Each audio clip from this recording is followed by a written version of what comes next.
Shalom, shalom, peuple de Dieu. Je tiens à vous remercier de partout où vous êtes, aux personnes de bon cœur qui soutiennent, qui s'abonnent et qui partagent. Merci, toi, pour cet amour. Merci à vous pour cet amour.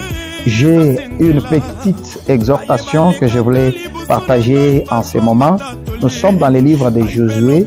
Dieu dit à Josué, après la mort de Moïse, il lui dit: Josué, fils de Nun, fortifie-toi et prends bon courage, car je suis avec toi. C'est-à-dire, dans la vie, il faut apprendre à se soutenir, à comprendre pendant le moment que vous êtes en train de traverser, à comprendre qu'il y a des choses, si vous ne vous levez pas, si vous-même vous ne prenez pas conscience de votre état, si vous-même vous ne vous comprenez pas, si vous-même vous ne vous identifiez pas, les identités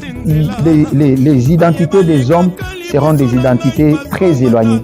Jésus comprend ces choses, il demande à ses disciples, il leur dit: que dites-vous que je suis? Les gens ont dit: tu es Élie, tu es tel, tu es celui qui vient, tu es tout ça.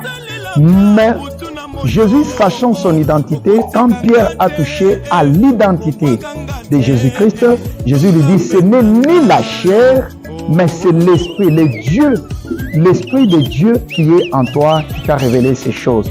C'est-à-dire, les hommes peuvent dire de toi ce qu'ils veulent dire, mais toi, tu connais néanmoins ce que tu es. Vous savez, dans la vie, si vous ne vous levez pas à un certain niveau, à un certain degré, si vous n'apprenez pas à vous lever, si vous n'apprenez pas à vous soutenir vous-même, si vous n'apprenez pas à soutenir vos idées, si vous n'apprenez pas à avancer dans les bons sens que vous êtes en train de comprendre, vous allez échouer. Écoutez bien aimés, à l'école, nous sommes au nombre de 30-35 personnes à l'école, dans une salle de classe.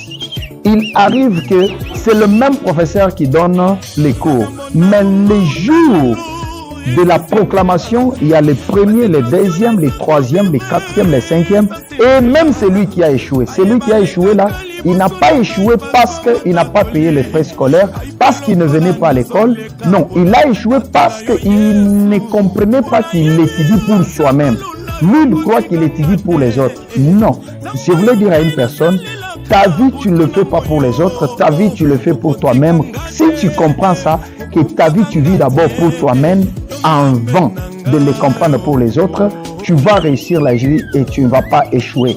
Car Dieu t'a créé à son image, il t'a fait à sa ressemblance pour que tu puisses réussir.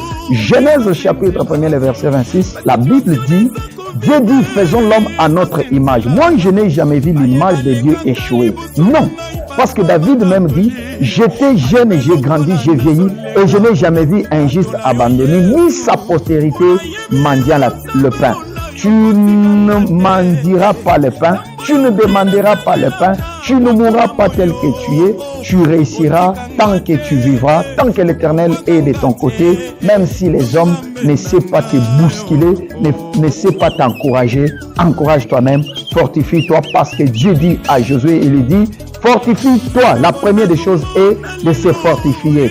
La deuxième des choses, il lui dit: prends bon courage et je serai avec toi. C'est-à-dire, si l'état d'un homme, si l'état d'une personne, il ne parvient pas à comprendre qu'il doit s'élever, qu'il doit prendre courage, qu'il doit s'encourager, qu'il doit améliorer ses qualités, tu ne réussiras pas.